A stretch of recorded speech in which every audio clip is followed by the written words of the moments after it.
Mir znači mir u svakom smislu, dakle onaj unutarnji i vanjski mir oko nas, jer on je temelj da mir bude i u nama. Mir je kad sami sa sobom stvorimo mir u svojoj glavi, prihvatimo svijet oko sebe, ljude oko sebe i s njima činimo mir.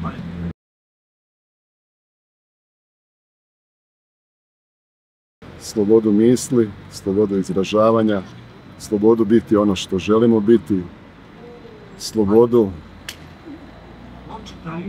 u svakom smislu koji postoji. Dakle, to je definicija nas kao ljudi, kao čovječanstva, kao prihvaćanja svega što nas okružuje, isto tako i ljudi s kojima živimo, suživimo, prije svega mir.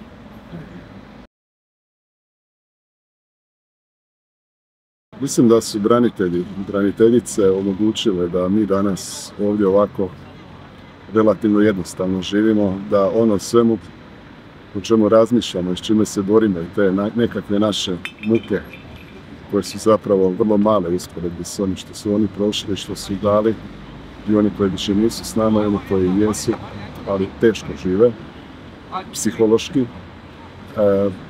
Ta njihova žrtva je zapravo iz dana u dan, iz godine u godinu nekako sve manje vidljiva i možda nas onako malo i umara već sve to skupa, ali zapravo mislim da smo im dužni svi skupa još uvijek odavati počast, barem evo nekoliko puta godišnje, ako ne više.